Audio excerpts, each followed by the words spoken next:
I'm Simon Harding. I'm a senior lecturer here at Middlesex University in criminology, and I'm here today to launch my book, my new book, The Street Casino: Survival in Violent Street Gangs. I've used the metaphor of the street casino because it's about how young people involved in gangs and affiliated to gangs gamble their life away.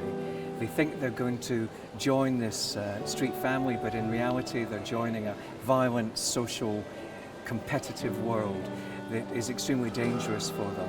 The street casino is actually in many ways a very useful metaphor because it suggests that there are winners and losers. It's just that in this game most people are losers, not winners. We find that young people are compelled to play the game. They have to be a player, they have to build a rep, they have to build a brand name in order to be a player in the game. And once they're in the gang, once they're in this gang game, it becomes almost impossible for them to get out. It's very adhesive, it's very addictive, and essentially they get stuck in it. So today we've held a conference, we've had a large number of speakers, we've had maybe 150 attendees, and we're just about to have the book launch, and I'm very much looking forward to that.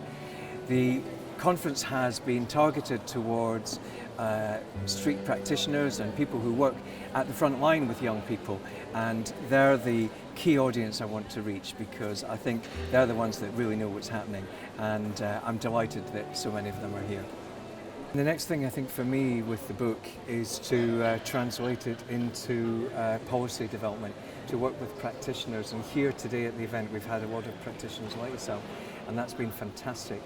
What I'd like to do is convene a group of practitioners and try and work with them to take the theory and the ideas and put that into practice. A lot of what you've said today I'm going to use within my training because I manage 25 staff. Well, great. Hillingdon doesn't accept it as a gang issue, but we know that it's there. So I've written this book in a way that I hope is not overly academic. What I want to do is try and reach people who are practitioners, people who are students, people who are mothers, residents in estates, and gang-involved young people themselves, to try and give them a really good understanding of how and why gangs work, to clarify for them the internal dynamics and the internal workings of the gang. Because that's something that is very seldom properly explored or revealed, even in academic gang studies.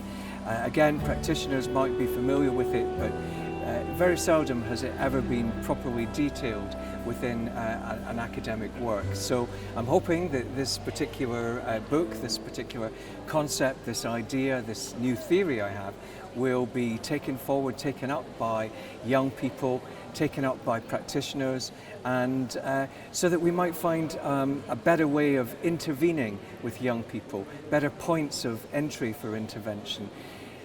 Lastly, I would say I hope that the book conveys an empathetic understanding of young people and why they're involved in gangs. I think adults are largely responsible for creating the areas of social deprivation that act as the source or the wellspring of gangs. Gangs come from poverty. So it's our responsibility to make sure that we deal with that. And that's something that I don't think we've really tackled until now. We need to have a far better understanding of how and why young people join gangs. And I hope this book will be a contribution towards that.